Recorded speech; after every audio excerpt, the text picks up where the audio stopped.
और अब खबर प्रदेश से।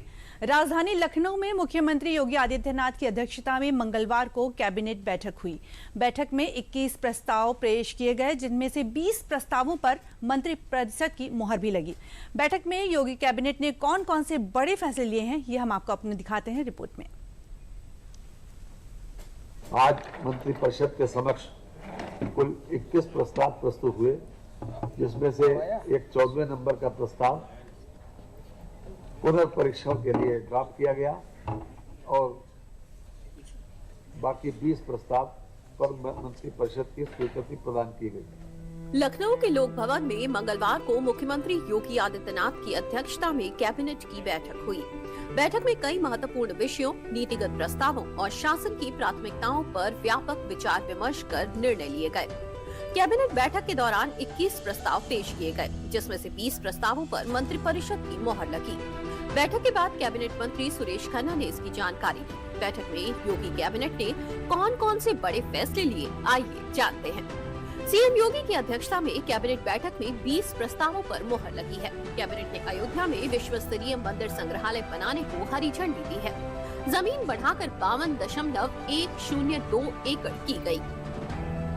कानपुर में नजूल भूमि पर मल्टी स्पेशियलिटी हॉस्पिटल बनाने के लिए 45,000 वर्ग मीटर जमीन कानपुर विकास प्राधिकरण को हस्तांतरित की गई। इसके अलावा कानपुर में अमृत पेयजल योजना के तहत दूसरे चरण के वित्तीय पोषण को मंजूरी मिली है। वहीं बरेली में भी अमृत 2.0 योजना के तहत पेयजल योजना को वित्तीय पोषित किए जाने का प्रस्ताव पास हुआ है। शाहजहांपुर की KR pulp and papers limited और मथुरा की वृंदावन एग्रो को 2017 प्रोत्साहन नीति के तहत प्रोत्साहन राशि स्वीकृत की गई।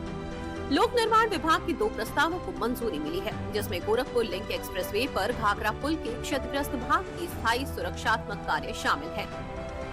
इसके अलावा इंटीग्रेटेड टाउनशिप नीति 2005 और 2014 के तहत निष्क्रिय परियोजनाओं के निरस्तीकरण और सक्रिय परियोजनाओं को पूरा कराने की नीति निर्धारण को भी मंजूरी की गई। उत्तर प्रदेश अधीनस्थ पर्यटन सेवा नियमावली 2025 का प्रख्यापन भी स्वीकृत हुआ है। बागपत के हरियाखेड़ा गांव में 70.7 एकड़ जमीन पर अंतर्राष्ट्रीय योग केंद्र और आरोग्य केंद्र बनाया जाएगा। वाराणसी के सिगरा स्टेडियम को हाईटेक बनाने और प्रत्येक मंडल मुख्यालय पर दिव्यांगजन पुनर्वास केंद्र बनाने जैसे बड़े एजेंडे को भी मंजूरी मिली है।